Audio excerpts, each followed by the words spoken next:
ایک آزاد نظم یہاں کے معاشرے کی عکاسی کرتی ہے، پیش کرتا ہوں۔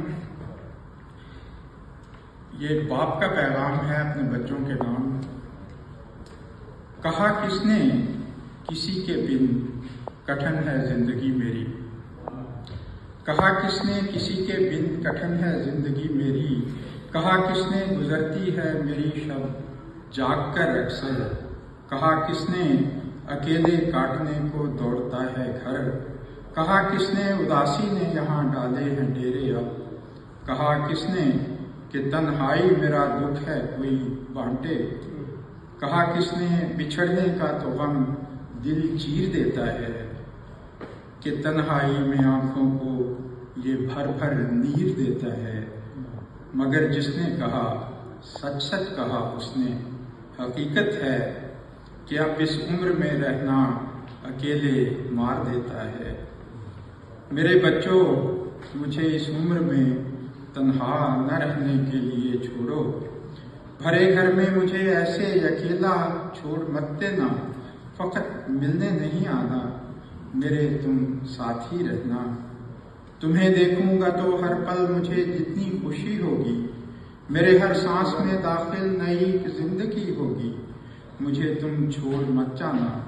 میری جو زندگی باقی ہے مجھ سے چھین مت لینا، نصیحت ہے میری سمجھو تو مجھ سے درگزر کرنا، سمجھ کر باپ کی درخواست یہ برداشت کر لینا، اگر کچھ کہہ دیا میں نے کہیں غصے بھرے لہجے میں تم سے بات کرتی ہو، بتایا کیا ہے بہتر اور نہیں بہتر، جو کیا ہے وہ تمہاری ہی محبت میں، کہا جو بھی کہا میں نے اسے تم دل پہ مت لینا،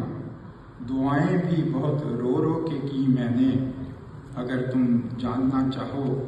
مگر تم میری ساری گفتگو کو بھول جانا، اور کہنا یہ کہ ہم کو پیار ہے تم سے، تمہارے ساتھ ہی رہنا ہے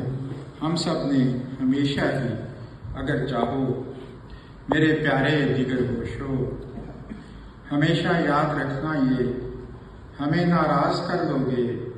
خدا راضی نہیں ہوگا، یہی تعلیم قرآن کی یہی فرمان نبی کا ہے، تو کیسے چھوڑ دیں تم کو، جلو گے آگ میں تم تو، ہمیں کب چین آئے گا، ہمیں کب نیند آئے گی، دعائیں پھر ہماری ہی تمہارے کام آئیں گی، کریں گی آگ کو ٹھنڈا، ہوا